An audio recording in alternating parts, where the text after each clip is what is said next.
नमस्कार। स्वागत है आप सबका ग्रोथ माउंट यूपीएससी के संशोधित संपादकीय विश्लेषण के इस कार्यक्रम में। उसके इस सप्ताह के प्रथम सत्र में मैं हूं आपके साथ ध्रुव जानी। हमारे न्यूज़पेपर ऑफ रेफरेंस में से यानी कि टाइम्स ऑफ इंडिया और द हिंदू में से एकमात्र टाइम्स ऑफ इंडिया में ही एक ही महत्वपूर्ण लेख छपा है जो हमारी परीक्षा दृष्टि से, हमारे परीक्षा परिप्रेक्ष्य से उपयोगी हो, जिसका टाइटल में दृश्यमान है फेलिंग सिस्टम। यह फेलिंग सिस्टम जो टाइटल दिया हुआ है लेखक के द्वारा, ये हमारी जुडिशरी के संदर्भ में है। हमारी जो न्यायिक प्रणाली है, हमारी न्यायिक व्यवस्था है, उसके संबंधी और कहा गया है कि हमारी न्यायिक प्रणाली वर्तमान बहुत ही दुर्बल बन गई है, बहुत ही सुस्त बन गई है। तो इसी को लेके लेखक ने यहाँ पूरे लेख में चिंता व्यक्त की है। लेख सीधा साधा सा है, थोड़ा बहुत संशोधन दिया हुआ है, मगर इसमें हमने हमारी ओर से कई सारे इनपुट डाले हैं ताकि हमारी परीक्षा दृष्टि से, हमारे एग्जाम पॉइंट ऑफ व्यू से ये लेख हमारे लिए थोड़ा महत्व का साबित हो, थोड़ा अहम बने। साथ ही जैसे हमें कवर दिख रहा है, ऊपर सुप्रीम कोर्ट का प्रीमाइसिस है, सुप्रीम कोर्ट का बिल्डिंग है, और साथ ही में नीचे जुडिशियल रिफॉर्म्स हमें दृश्यमान है। तो यहाँ हमें यही देखना है कि ऐसी क्या वजह है, ऐसे कौन कौन से कारक है, यानी कि what are the reasons which are actually begging for judicial reforms. ऐसे कौन कौन से कारक हैं जिनकी वजह से आज हमें हमारे न्यायिक क्षेत्र में या हमारी न्यायिक व्यवस्था में फेरफार करने ज़रूरी है। तो इत्यादि चीज़ों की हम लोग चर्चा इस माध्यम के तहत करेंगे। चर्चा की शुरुआत लेख की तस्वीर से करेंगे, जो कि टाइम्स ऑफ इंडिया से, जैसे मैंने कहा, और प्लस बेनाम है। ठीक है, इट्स अननेम्ड लेख और सामान्य सा है। कुछ संशोधन यहाँ दिए हुए हैं, जैसे कि कुछ आंकड़े दिए हुए हैं, कुछ अन्य बातें की गई है जो थोड़ी हमारे लिए महत्वपूर्ण हो, मगर परीक्षा दृष्टि से इसको उपयोगी बनाने के लिए हमने यहाँ अपने इनपुट इसमें जो है शामिल किए हैं, ताकि हमारी प्रिलिमिनरी व हमारी मेंस दोनों परीक्षाओं की जो हमारी डिमांड है वो यहाँ भरपाई हो सके, वो कंपेंसेट हो सके। तो देखेंगे पूरा लेख दो चरणों में देखेंगे, जिसमें सर्वप्रथम चरण रहेगा लेख का निष्कर्ष, यानी कि जो कंक्लूजन है कि क्यों यह लेख लेखक के द्वारा लिखा गया, क्या आधार लिया था, इत्यादि की जो बातें हैं वो यहाँ हम लोग करेंगे। साथ ही जैसे मैंने आपको बताया कि लेख थोड़ा सामान्य सा है, कोई इसमें ऐसा एक्स्ट्रा संशोधन, एक्स्ट्रा रिसर्च यहाँ अवेलेबल नहीं है, तो उसको हम लोग यहाँ स्किप कर देंगे। और हमारा जो दूसरा चरण है आज का, वो रहेगा हमारा संशोधित तत्व, यानी कि हमारे इनपुट्स, रिसर्च इनपुट्स जो हमारी दोनों लेवल की परीक्षा के लिए महत्वपूर्ण हो। साथ ही यह मात्र और मात्र यूपीएससी के छात्रों को ही उपयोगी नहीं होगी, मगर उनके साथ साथ, उनके अलावा अन्य जो स्टेट पब्लिक सर्विस कमीशन के छात्र है, चाहे कोई भी राज्य हो, साथ ही में अन्य जो लोकल गवर्नमेंट्स की जो एग्जाम्स है, सबॉर्डिनेट जो गवर्नमेंट जॉब्स है, सभी के लिए यह बहुत ही महत्वपूर्ण है। तो मैं आपको अनुरोध करूंगा कि अगर आप महत्वाकांक्षी छात्र है, अपनी तैयारियां सिंसियरली कर रहे हैं, तो आप हमारे साथ जुड़े, हमारे वीडियोस को देखें। जो research detail analysis every day update होते हैं, एवरी डे जो है प्रीमियर्ड होते हैं या पब्लिश कह लीजिए, तो उसको देखिए, क्योंकि यह सेशंस में बहुत ही जीएस ओरिएंटेड जो कंटेंट है, जो वैल्यू रिच कंटेंट है, वो भी हम लोग यहाँ आपके सामने रखते हैं। तो आपको ये फायदेमंद साबित हो सकता है। एडिटोरियल की पढ़ाई से करंट अफेयर्स तो आपका बेटर होगा ही, मगर उसके साथ साथ हमारी जो मोडस ऑपरेंडी है, हम जिस तरीके से एडिटोरियल्स को देखते हैं, हमारा जो दृष्टिकोण है, उसकी वजह से आपका जीएस भी, आपका सामान्य अभ्यास भी बहुत ही स्ट्रांग होगा। तो मैं रिकमेंड करूंगा कि आप हमारे साथ जुड़े, हमारे इस रिसर्च एडिटोरियल सेशंस को एवरीडे रेगुलरली देखें। साथ ही में हाइपोथेसिस में हम लोग स्टैटिक पोर्शन भी कवर अप कर रहे हैं, जिसमें फिलहाल वर्ल्ड हिस्ट्री के तहत चल रहे हैं, मगर आगे चलकर उसमें भी जो स्टैटिक हमारे वाइटल सब्जेक्ट्स है, जो हमारी परीक्षा के दृष्टि से थोड़े महत्वपूर्ण है, चाहे वो किसी भी लेवल की हो, प्लस जैसे मैंने आपको बताया कि चाहे वो प्रिलिमिनरी हो, चाहे वो मेंस हो, तो आप हमारे साथ जुड़े, हमारी चैनल को लाइक कीजिए, सब्सक्राइब कीजिए, साथ ही में इसको ज़्यादा से ज़्यादा शेयर कीजिए, प्लस नोटिफिकेशन बेल को ऑन कर दीजिए, ताकि आपके पास हमारी जो अपडेट है वो जल्द से जल्द पहुंचे। तो अब आते हैं हमारी आज की मूल चर्चा पे। तो इस दो चरणों में पूरा लेख देखेंगे, जिसमें निष्कर्ष में हमें देखना है कि यह लेख ने इस पूरे मुद्दे को आधार क्यों लिया। हुआ ऐसा कि हमारे राज्यसभा के वर्तमान सदस्य माननीय श्री रंजन गोगोई, जो कि पूर्व मुख्य न्यायाधीश थे हमारे सुप्रीम कोर्ट के, उनके द्वारा एक बयान आया, और ये बयान कुछ लोगों के द्वारा कहा जा रहा है कि यह बयान विवादित है। मगर निजी तौर पर मैं आपको बताऊं तो ये बयान बिल्कुल सा विवादित नहीं है। जो कुछ भी उन्होंने बोला है वो आज की वर्तमान परिस्थिति है, वास्तविक परिस्थिति है। उन्होंने ऐसा कहा कि हमारी जो भारतीय न्याय प्रणाली है, भारतीय न्याय व्यवस्था है, उसमें भारतीयों को विश्वास नहीं है। साथ ही में भारत के लोग अगर न्यायिक क्षेत्र की सेवा लेने आ भी गए एक बार भी, तो उसके बाद वे लोग पछताते हैं, क्योंकि कई सारे रीजन है जिसकी वजह से आज हमारी जो न्याय व्यवस्था है वो बहुत ही दुर्बल है, बहुत ही असक्षम है। ठीक है, दक्षता की कमी हमें देखने को मिलती है। साथ ही में अगर हमारी संरचना की बात करें, हमारी न्याय व्यवस्था का इंफ्रास्ट्रक्चर देखें तो वो भी बहुत ही पुअर है। तो इन कारणों की वजह से आज सामान्य जो नागरिक है वो जुडिशरी की मदद लेने से बचता है। तो ऐसा कुछ बयान उन्होंने पब्लिकली दिया और इसकी वजह से कंट्रोवर्सी खड़ी हो गई है। मगर हमें यहाँ कंट्रोवर्सी क्या है, कैसे हो गई, उसके ऊपर नहीं देखना है, उसके ऊपर थीसिस नहीं करना है, वो हमारे परीक्षा संबंधी विषयों का भाग नहीं है। हमें यहाँ ये देखना है कि ऐसे कौन कौन से कारण होते हैं, ऐसी कौन कौन सी बाधाएं होती है, चुनौतियां होती है, जिसकी वजह से आज हमारा जुडिशियल सिस्टम मृतप्रायी है, आज हमारा जुडिशियल सिस्टम दुर्बल है, असक्षम है। तो उसको हम लोग यहाँ थरली तपासने का प्रयास करेंगे हमारे चरण 2 में। ठीक है, जो हमारी प्रिलिमिनरी, वो हमारी मेंस की जो हमारी मांग है उसको संतोषने के लिए काफ़ी है। तो देखेंगे तो यही बात है रंजन गोगोई का एक बयान, जो कि वर्तमान राज्यसभा के सदस्य है और पूर्व न्यायाधीश रह चुके हैं, उन्होंने दिया। और उन्होंने कुछ इंडियन जुडिशरी की वास्तविकताओं को जो है सार्वजनिक करते हुए कहा कि भारतीय न्याय व्यवस्था बहुत ही खराब है और सामान्य नागरिक इसकी सेवाएं लेना पसंद नहीं करता। तो यही बात है, यही आधार है जिसके ऊपर जो है लेखक ने यह लेख लिखा। साथ ही में लेखक ने भी यहाँ परफेक्ट बात बोली कि सही बात है, रंजन गोगोई के द्वारा यह बात की हुई है, इसमें कोई शंका नहीं है। ठीक है, लेखक ने भी यहाँ विवाद को साइड में करके जो महत्वपूर्ण बातें हैं, जो रिफॉर्म्स करने की बातें हैं, जो पॉलिसी मेकिंग बातें हैं, उसके ऊपर बल दिया, ये एक अच्छी बात है। अब अगर संशोधित तत्वों की बात करें तो सबसे प्रथम तो हमें यहाँ कारक देखने हैं कि ऐसे कौन कौन से कारक होते हैं कि जिनके द्वारा हमारी न्याय व्यवस्था बहुत ही आज खराब है। तो पहले तो मैं आपको बता दूं कि हमारी न्याय व्यवस्था खराब है, दुर्बल है या असक्षम है, वो कोई वर्तमान मुद्दा नहीं है। यह एक ऐसा मुद्दा है जिसमें स्वाधीनता के बाद निरंतर इसमें वृद्धि आती गई। हमारी जुडिशियल सिस्टम निरंतर बहुत ही खराब होती गई, इसके ऊपर बर्डन आने लगे, पॉपुलेशन एक्सपेंशन होने लगा, क्राइम जो है वो बढ़ने लगा। तो उसके हिसाब से हमारी जुडिशरी डेवलप नहीं हो पाई है। ठीक है, तो ये दशकों पुराना यह पूरा मामला है। तो ये वर्तमान परिस्थिति नहीं है, ये हमें सर्वप्रथम तो समझना है। पुरानी चुनौती, इस क्षेत्र में कोई काम नहीं हुआ, कोई कठोर कार्य नहीं।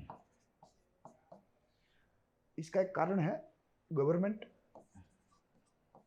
और supreme court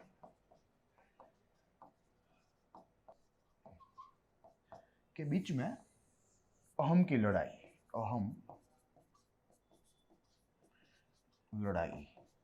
it was war of ego, actually it is a war of ego, कि जिसकी वजह से जो रिफॉर्म्स होने चाहिए हमारे जुडिशियल सेक्टर में वो नहीं हो पाए, और ये रिफॉर्म्स नहीं हो पाने से हमारा पूरा सेक्टर जो है वो आज दुर्बल बन गया है और जो है मृतप्राय है। तो यही एक बात है।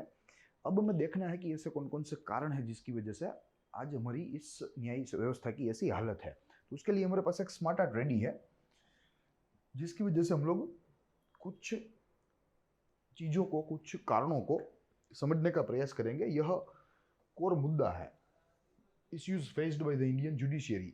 अब हमें देखना है कि कौन कौन से ऐसे मुद्दे हैं, तो यहाँ से शुरुआत करेंगे। It will be first delay in justice, second reason is case pending, third reason is corruption, fourth is transparency, जो पारदर्शिता होती है, साथ ही में fifth is judicial capacity, sixth is under trial accused and seventh is infrastructure. तो कुल मिला के ये सारे कारण है। तो यह एक ओवरव्यू है for the reasons which are responsible for today's incapable, today's slow, very slow judicial system. अब हमें एक एक को देखना है कि डिले इन जस्टिस है तो वो क्या है, केस पेंडिंग है तो what is the current status in the country, साथ ही में करप्शन है तो उसको लेकर क्या जुडिशियल सिस्टम की हालत है, साथ ही में ट्रांसपेरेंसी का जो स्टेटस है हमारे इस न्याय व्यवस्था में वो देखना है। तो ऐसे हम लोग सारे कारणों को अब फर्दर एनालाइज करेंगे। साथ ही में जहाँ जहाँ हमें तथ्यात्मक माहिती मिलती है उसको भी यहाँ साथ में जोड़ देंगे, ताकि हमारे पूरे प्रश्न को, हमारे पूरे उत्तर को पुष्टि मिल जाए। तो इसकी हम लोग जो यहाँ जहाँ जहाँ जैसे तो यह केस पेंडिंग को हम लोग express in the form of figures कर सकते हैं, तो यहाँ हम लोग उसको करने का प्रयास करेंगे। साथ ही में अगर जुडिशियल कैपेसिटी की बात करें तो इसको भी हम लोग in the form of number express कर सकते हैं, तो ये भी यहाँ हम लोग करेंगे। साथ ही में जो अन्य तथ्य जो हमें मिलते हैं तो उसको साथ में लेके चलेंगे। तो देखना है, एक एक करके देखेंगे, जिसमें से सर्वप्रथम हमें देखना है डिले इन जस्टिस। देखिए, जैसे हमें मालूम है कि भारतीय न्याय तंत्र है, न्याय प्रणाली है, वो बहुत ही मंद है, बहुत ही सुस्त है, और ये हमारी न्याय प्रणाली का एक बहुत ही बड़ा ड्रॉबैक है, बहुत ही बड़ा डीमेरिट है, कि बड़ी चुनौती। प्लस अगर देखें कि एफआईआर के पंजीकरण से, यानी कि रजिस्ट्रेशन ऑफ एफआईआर से जजमेंट तक का जो पूरा जो समय काल है वो बहुत ही लंबित है, बहुत ही लंबित है, हमारी कल्पना से बाहर। विभिन्न कोर्टों के द्वारा, चाहे वो निचली अदालतें हो, चाहे वो अपर क्लास जुडिशरी हो, दोनों के द्वारा बहुत ही ज़्यादा समय यहाँ लिया जाता है। तो ये भी एक अपने आप में डिले इन जस्टिस का एक कारण है। तो इसे भी हमें जितना हम लोग कर सके उतना हमें इसे कॉन्ट्रैक्ट करना है, इसे हमें छोटा बनाना है। प्लस अगर एफआईआर से जजमेंट तक समय ज़्यादा रहेगा तो बट ऑब्वियस है जस्टिस डिलीवर करने में देरी हो जाएगी, तो it will be a late delivery of justice, late delivery of justice. हमारे पास कुछ संशोधन है जिसके तहत ऐसा कहा जाता है कि आमतौर पे जो निम्न कक्षा की जो अदालतें होती है, subordinate courts, on an average takes time of 5 years, on an average 5 years। वो केस हाथ में ले तब से जजमेंट तक 5 वर्षों का समय औसत एक मुकदमे में लगता है निम्न कक्षा की अदालतों में। और हमें मालूम है कि maximum number of cases are solved by subordinate courts. तो यही जो है मसला है कि यहाँ ज़्यादा केस आ रहे हैं, मगर इनकी पेंडेंसी रेट देखें तो वो बहुत ही ज़्यादा है, जिसकी वजह से डिलीवरी में जो है देरी होती है, ज़्यादा देरी हो जाती है। तो ये बात रही सबऑर्डिनेट की। वैसे ही हाई कोर्ट्स और सुप्रीम कोर्ट दोनों में क्रमशः यह आंकड़ा थोड़ा थोड़ा घटता जाएगा। अप्रोक्सीमेटली हाई कोर्ट में 2.5 वर्ष लगते हैं और सुप्रीम में लगभग 2 वर्ष लगते हैं। So this is the reason, यही मुख्य कारण है। साथ ही में अगर आगे देखें तो हमें केस पेंडिंग की बात देखनी है कि नंबर ऑफ जो केसेस है, जो मुकदमे है, यानी कि जो पेंडेंसी का उसकी जो तीव्रता है, जो इंटेंसिटी है, वो कितनी है। तो हमारे पास नेशनल जुडिशियल डेटा ग्रिड के कुछ आंकड़े हैं। इस संशोधन के तहत हम ऐसा निष्कर्ष निकाल सकते हैं कि सबऑर्डिनेट कोर्ट्स में, यानी कि लोअर कोर्ट्स में 3.3 करोड़ से अधिक मुकदमे पेंडिंग है, अपूर्ण है। अधिक मुकदमे पेंडिंग 3.3 करोड़। यहाँ से हम लोग अंदाजा निकाल सकते हैं कि कितना ओवरबर्डन रहा होगा हमारे जुडिशियल सिस्टम के ऊपर, और कितना सुस्त गति से हमारा सिस्टम जो है वो पूरा काम कर रहा है। तो दोनों की जो संबंध है, दोनों का अंतर संबंध, वो हम लोग यहाँ से निकाल सकते हैं। साथ ही में अगर हाई कोर्ट्स की बात करें, यानी कि अपर जुडिशियरी, तो सभी हाई कोर्ट को मिला के एक अनुमान के मुताबिक 5.7 मिलियन मुकदमे पेंडिंग है, यानी कि 57 लाख, क्रेजी 57 लाख मात्र और मात्र हाईकोर्ट की बात है। और ये सारे आंकड़े जो है, जो मैंने आपको बोला कि नेशनल जुडिशियल डेटा ग्रिड से हमें मिले हैं। आप भी उस पोर्टल के ऊपर जा सकते हैं, गूगल में एक क्लिक से हमें मिल सकता है जो मैंने नाम बोला, ठीक है। और वहाँ से जो है पूरा जो आप आंकड़े जो है पूरे या पूरा संशोधन है वो वहाँ से देख सकते हैं, ठीक है। ये हालत है। उसके बाद देखें करप्शन, तो हमें मालूम ही है कि भारत जो है वो करप्शन प्रधान देश है, ठीक है। और करप्शन ने किसी भी क्षेत्र को नहीं छोड़ा। वैसे यह भी अपवाद नहीं है। आज जो क्षेत्र की हम लोग बात कर रहे हैं, यानी कि जो न्यायिक क्षेत्र है, वो भी इसका अपवाद नहीं है। यहाँ पर भी करप्शन जो है वो बहुत ही ज़्यादा पेनेट्रेटेड है, बहुत ही ज़्यादा। एंड उसके कई सारे हमारे सामने over over period of time कई सारे हमारे सामने उदाहरण भी आते रहे हैं। कई सारे जजेस जो है उनके नाम भी उछले हैं करप्शन में, चाहे वो लोअर कोर्ट्स के हो चाहे वो हायर जुडिशरी के हो। और इसमें हायर जुडिशरी भी बाकात नहीं है, ऐसा नहीं कि मात्र और मात्र लोअर कोर्ट्स में है, हायर कोर्ट्स में भी सेम लेवल का इंटेंसिव लेवल का जो करप्शन है वो आज मौजूद है, ठीक है। और इसके भी कई सारे कारण हैं। एक कारण ये भी है कि इंफ्रास्ट्रक्चर थोड़ा खराब है, तो इसकी वजह से इसका लाभ मिल रहा है। साथ ही में जो ब्यूरोक्रेट्स है, टॉप टायर ब्यूरोक्रेट्स, यानी कि आईएएस, ठीक है, इन लोगों को सेपरेशन ऑफ पावर्स करना पड़े वो पसंद ही नहीं आता। मैं आपको बहुत ही फ्रेंकली बोल रहा हूँ कि जो आईएएस अधिकारी होते हैं उनकी जो कम्युनिटी है, उस पूरी कम्युनिटी को सेपरेशन ऑफ पावर समझ में नहीं आते। उनको लगता है कि सारी जो शक्ति है वो मात्र और मात्र ब्यूरोक्रेट्स में ही निहित होनी चाहिए, एग्जीक्यूटिव में ही निहित होनी चाहिए, मगर ऐसा नहीं होता। तो इसी की वजह से वे भी जुडिशरी को मैनिपुलेट करते हैं, मैनिपुलेट। प्लस हमें मालूम ही है कि गवर्नमेंट और जुडिशरी का संबंध भी कुछ ऐसा है, तो इसकी वजह से भी करप्शन को रोकना एक नेक्स्ट टू इम्पॉसिबल चीज़ है जिसको हमें टैकल करना है, ताकि हमारा जुडिशियरी अच्छा हो सके, असरकारक हो सके, स्पीडी हो सके और करप्शन फ्री हो सके। तो ये सारी बातें हैं जो कि हम करप्शन में देख सकते हैं। साथ ही में एक महत्वपूर्ण चीज़ ये भी है कि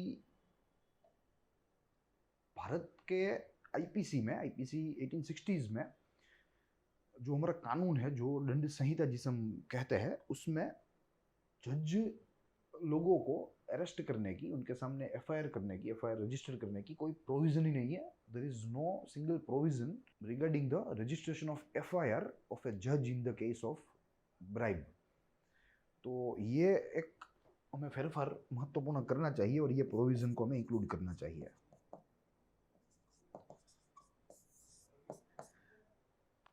और जो एफआईआर रजिस्ट्रेशन है वो मात्र और मात्र भारत के मुख्य चीफ जस्टिस की परमिशन के बाद रजिस्टर की जा सकती है।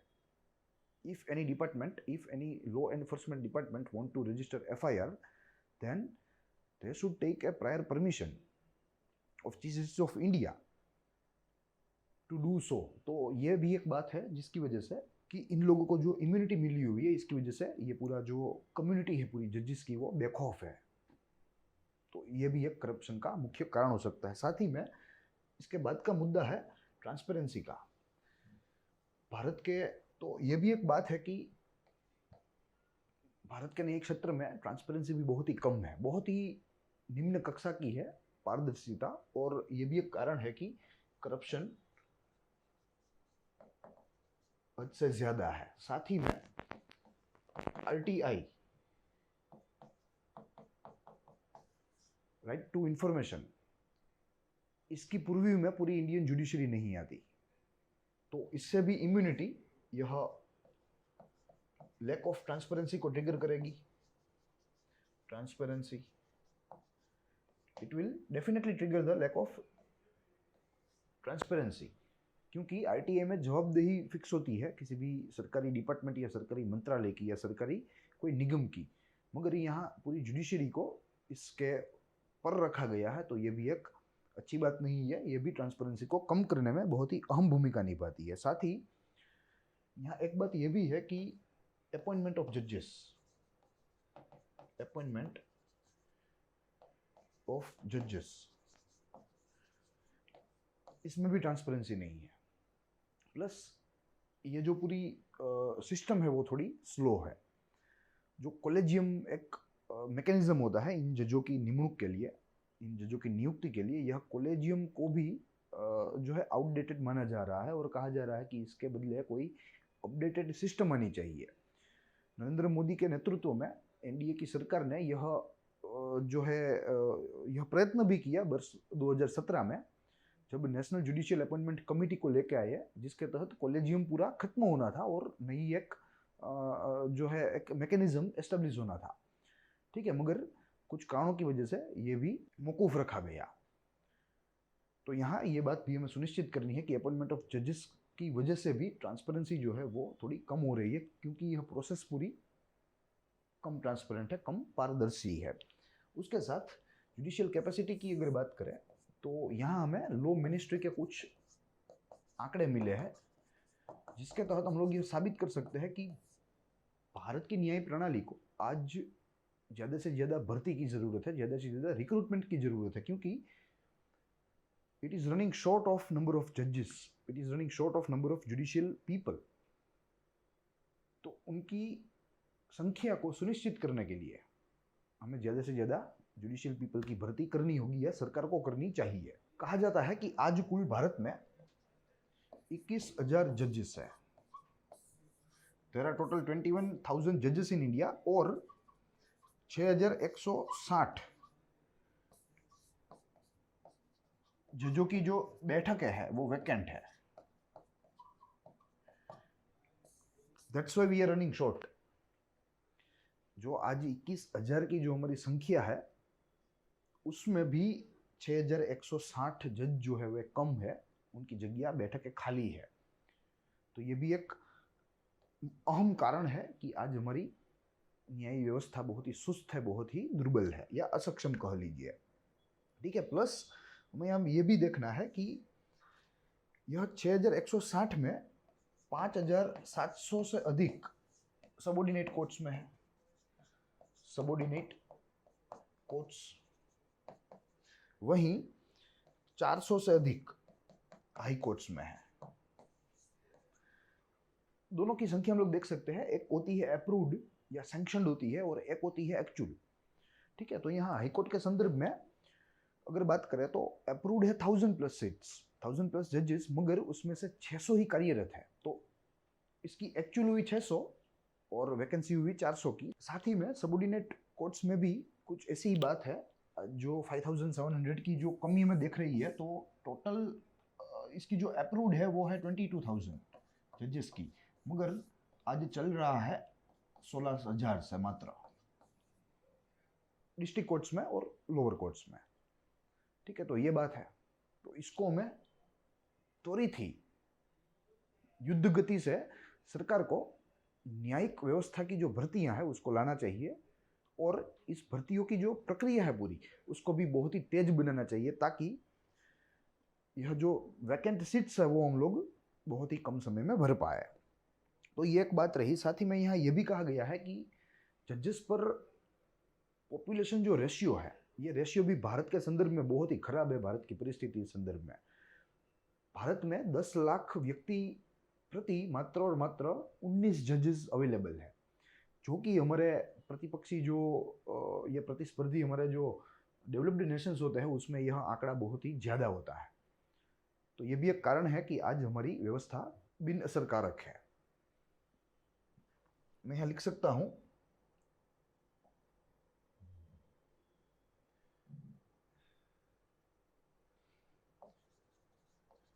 जज पॉपुलेशन रेशियो इंडिया 19.49 जजेस टू बी स्पेसिफिक पर मिलियन पॉपुलेशन। तो ये आज परिस्थिति है, मात्र 19 जज। ठीक है, और सामने हमारा जो लॉ कमीशन है उसके 245 में रिपोर्ट में ऐसा कहा गया कि इसको बढ़ा के 50 कर देना चाहिए। आज जो 20 के करीब है वो 50 के करीब हो, तब जाके कुछ इसकी सकारात्मक असर हमारे न्याय तंत्र के ऊपर हो सकती है, हमारा न्याय तंत्र सुधर सकता है। प्लस यहाँ ये भी कहा गया है लॉ कमीशन के द्वारा कि जो 21,000 की आज स्ट्रेंथ है वो 40,000 प्लस की कर दी जाए, 40,000 प्लस की। देखिए यह लो कमीशन है, ये समझना है हमें, मगर आज ब्रीफली बात कर पाएंगे, मगर ये थोड़ी महत्वपूर्ण संस्था है और लॉ मिनिस्ट्री के तहत ही काम करती है, तो इसको हम लोग थोड़ा सा ब्रीफली समझने का प्रयास करेंगे। मगर यहाँ पहले हमें यह सुनिश्चित करना है कि इसने सरकार को अनुशंसा दी है, सिफारिश दी है कि वर्तमान जो 21,000 जज की जो सैंक्शनड जो है पूरी संख्या, उसको बढ़ा के 40,000 की कर दी जाए और सभी पदों पर जजों की नियुक्ति कर दी जाए, ताकि हमारी जुडिशियल सिस्टम सुधर सके। प्लस अगर लॉ कमीशन के बारे में, जैसे मैंने आपको कहा कि हम लोग ब्रीफली देखेंगे, तो अगर उसके बारे में देखें तो यह एक एग्जीक्यूटिव बॉडी होती है। Law commission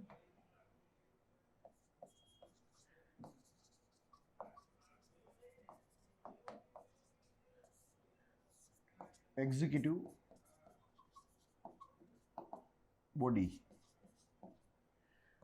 under ministry of law. साथ ही में इसका गठन सरकार के ऑर्डर के द्वारा हुआ, सरकार के आदेश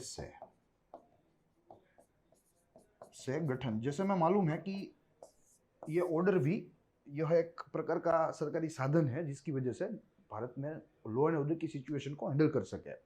जैसे आमतौर पर संविधान होता है, कानून होते हैं, बाइलॉज होते हैं, ऑर्डिनेंस होता है जिसे हम अध्यादेश कहते हैं, प्लस आप कहे तो इसे नोटिफिकेशन भी कहते हैं। तो ऐसे ही यह एक सरकारी हथियार है जिसकी वजह से सरकार लॉ एंड ऑर्डर की सिचुएशन को हैंडल करती है। तो इस ऑर्डर के तहत, आदेश के तहत, यहाँ कंफ्यूजन होता है। आमतौर पे लॉ कमीशन को हम लोग एक संवैधानिक संस्था मानते हैं, जो कि नहीं है, ये हमें याद रखना है, संवैधानिक संस्था नहीं है। जैसे हमारा निर्वाचन आयोग है, यूपीएससी है, फिनांस कमीशन है, वित्त आयोग है, वैसे यह लॉ कमीशन संवैधानिक संस्था नहीं है, यह एक आदेश से बनी संस्था है। तो ये एक हमें सुनिश्चित करनी, प्लस एग्जीक्यूटिव के द्वारा यह चलाई जाती है, यानी कि it is handled by bureaucrat. ठीक है। प्लस अगर इसकी तथ्यात्मक माहिती देखें तो हमारे पास कुछ तथ्य मौजूद है, जिसके तहत हमें लॉ कमीशन ऑफ इंडिया का सबसे प्रथम मोटो देखना है, reforming the law for maximising justice in society and promoting good governance of India under the rule of law. It was formed for the first time in the year 1834. It was British India, and currently it is 21st Law Commission which is right now working. साथ ही में अगर इसके प्रकार की बात करें तो यह भारतीय सरकार की यह एक एजेंसी है। प्लस इसके स्टेटस की बात करें तो यह एड हॉक है। पर्पस इसका लॉ रिफॉर्म इन इंडिया है, यानी कि कानूनी सुधार है, इसका मुख्य उद्देश्य है। प्लस इसके ढांचे की बात करें तो चेयरमैन रहेगा, एक परमानेंट मेंबर, एक मेंबर सेक्रेटरी और 2 पार्ट टाइम और 2 एक्स ऑफिशियो मेंबर रहेंगे। वर्तमान इसके चेयरमैन है, यानी कि 21वें लॉ कमीशन के चेयरमैन है जस्टिस बी.एस. चौहान। पूर्व जस्टिस बी.एस. चौहान कहना उचित रहेगा। फुल टाइम मेंबर है justice Ravi Tripathi and S. Shiva Kumar, and part time members है सत्यपाल जैन, बिमल एन पटेल एंड अभय भारद्वाज। इसकी ऑफिशियल वेबसाइट भी दी हुई है। ठीक है। तो ऐसा है कुछ हमारा लॉ कमीशन, जिससे मैंने देखा कि इसकी प्रथम रचना जो है वो 1834 में हुई थी, जब ब्रिटिश भारत था, और लॉर्ड मिकोली के अध्यक्षता में हुई थी। इस पहले लॉ कमीशन ने हमें कई सारी भेंट दी है। जो आज का हमारा आईपीसी है वो इस लॉ कमीशन की देन है। आईपीसी के साथ हमारा सीआरपीसी, ये भी इस लॉ कमीशन की देन है। सीआरपीसी के साथ Indian evidence act and Indian contract act of 1872। ठीक है। तो ये सारे जो बड़े बड़े कानून है, इस कानून की रचना यह पहले लॉ कमीशन ने की थी। हाल ही में 21वां लॉ कमीशन है, जिसके अध्यक्ष का नाम भी हमने देखा। तो ये पूरी बात है, ये पूरी बात रही लॉ कमीशन के बारे में। अब हमें देखना है वापस फिर से हमारे मूल मुद्दे को,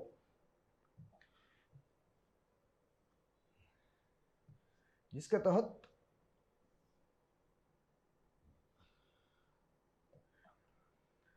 अंडर ट्रायल एक्यूज्ड की बात करेंगे, जो हमारा आज का छठा मुद्दा है, अंडर ट्रायल एक्यूज्ड। ठीक है। देखिए, कन्विक्ट हो जाना और अंडर ट्रायल, ये दोनों में तफावत है।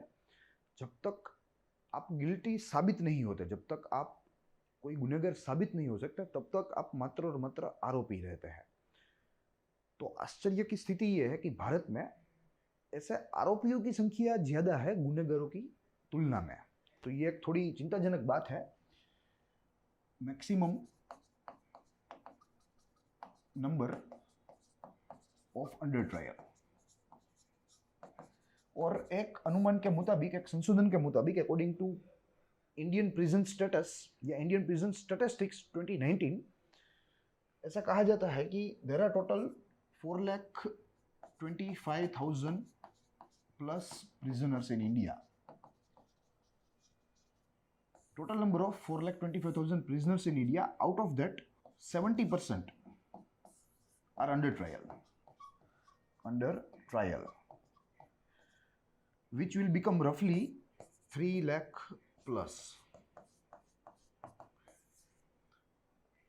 कुल 4.25 लाख से अधिक कैदी है भारत में, जिसमें से 70% यानी कि 2/3 से भी अधिक मात्र और मात्र अंडर ट्रायल से, जिनको अभी गुनहगार घोषित नहीं किया गया, यानी कि इनके जो केसेस है वे कोर्ट में पेंडिंग है। तो ये भी एक यहाँ जो है बहुत ही चिंताजनक स्थिति है, बहुत ही गंभीर स्थिति है। प्लस हमारे जो प्रिजन्स है उनका इंफ्रास्ट्रक्चर है ये भी थोड़ा पुअर है, और इसकी वजह से हमारे प्रिजन्स की हेल्थ इत्यादि चीज़ों को अभी कॉम्प्लिकेशंस यहाँ आते हैं, तो ये भी हमें देखना है। तो इसी की वजह से अगर हमने हमारी जुडिशरी को स्पीडअप किया, जुडिशरी को अच्छी तरीके से फिलअप किया, एक अच्छा मैकेनिज्म बनाया, तो हम लोग इस पूरे मुद्दे को, इस पूरे प्रॉब्लम को भी एड्रेस कर सकते हैं। तो ये इंटरलिंक मुद्दा है। साथ ही में अगर आखिरी बिंदु की बात करें, जिसे इंफ्रास्ट्रक्चर कहते हैं, इंफ्रास्ट्रक्चर, हमें मालूम है कि भारत में कोई भी क्षेत्र हो, इंफ्रास्ट्रक्चर की कमी यहाँ बिल्कुल रहती है। ठीक है, चाहे वो ट्रांसपोर्टेशन हो, चाहे वो हेल्थ हो, चाहे वो एजुकेशन हो। तो वैसे ही यह जुडिशियरी है, तो इसमें भी इंफ्रास्ट्रक्चर जो है हमारा वो बहुत ही पुअर है, पुअर इंफ्रास्ट्रक्चर।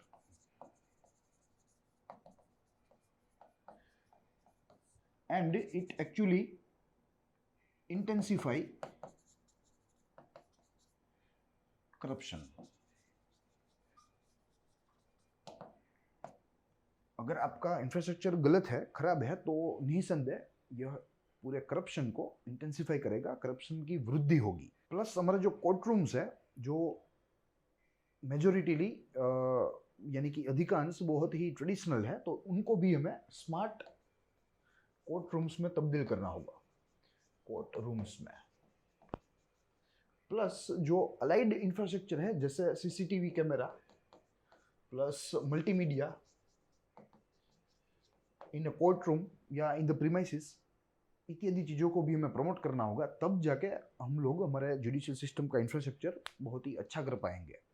ठीक है, तो ये सारे मुद्दे हैं, ये रहे 7 मुद्दे जिसके ऊपर हमने आज चर्चा की, और जिस चर्चा के तहत हमने देखा कि सारे मुद्दे जो है ये बहुत ही महत्वपूर्ण है, और इसके ऊपर भारतीय सरकार को त्वरित ही काम करना चाहिए, ताकि हमारी जुडिशियल सिस्टम और बेहतर बने और मजबूत बने और ज़्यादा से ज़्यादा लोगों को न्याय मिले। प्लस आज जो हमारे रंजन गोगोई ने जो वास्तविकता सार्वजनिक की, कि आज सामान्य भारतीय नागरिक जुडिशरी की सर्विस लेते हुए डरता है, यहाँ जाने के बाद वो पछताता है, तो ये ना हो, इसीलिए हमें त्वरित ही कदम उठाना चाहिए। तो ये रहे सारे कारक जिसके तहत हमने 7 बिंदु देखे, और 7 बिंदु को हमने थोड़ा व्यापक रूप से समझने का प्रयास किया। अब बारी है आज के प्रश्न की। आज का प्रश्न, पहला जो प्रश्न है वो प्रिलिमिनरी के साथ संबंधी है, जिसके तहत भारत के न्याय व्यवस्था, जुडिशियल सिस्टम संबंधी निम्नलिखित कथनों पर विचार कीजिए। प्रथम, विधि आयोग लॉ कमीशन एक संवैधानिक संस्था है। दूसरा, देश में कुल न्यायाधीशों की संख्या 21,000 है। तीसरा, भारत में जज पॉपुलेशन रेशियो मात्र 19.49 है। और चौथा वाक्य, निचली अदालतों में 1 करोड़ से अधिक अपूर्ण पेंडिंग केसेस है।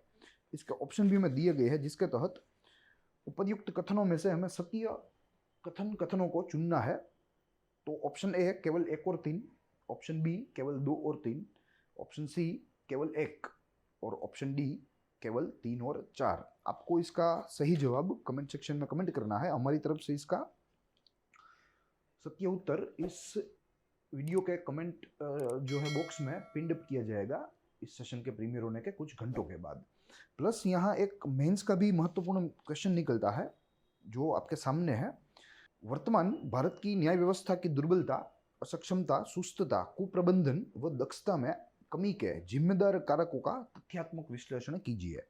नीचे इंग्लिश में भी दिया हुआ है, factually analyse responsible reason for weekend, incapable, slow, mismanaged and inefficient today's Indian judicial system in your own words. तो ये दो महत्वपूर्ण क्वेश्चन है जो यहाँ से निकल सकते हैं, संभवित है। और कई सारे क्वेश्चन वैसे तो निकल सकते हैं इस एक मुद्दे में ही, मगर हमने यहाँ जो अति संभवित हो, अति महत्वपूर्ण हो, ऐसे मुद्दों को लेकर आपके सामने रखने का प्रयास किया है। आप इस मेंस के आंसर की प्रैक्टिस जो है आपके रूप से कर सकते हैं। साथ ही में अगर आपने बहुत ही अच्छा आंसर लिखा हो तो आप हमारे मेल एड्रेस पर इसको मेल भी कर सकते हैं। So that's all for today. हम लोग मिलेंगे अगले दिन अगले संशोधन के साथ, अगले संपादन के साथ। तब तक के लिए देखते रहिए ग्रोथ मोड यूपीएससी।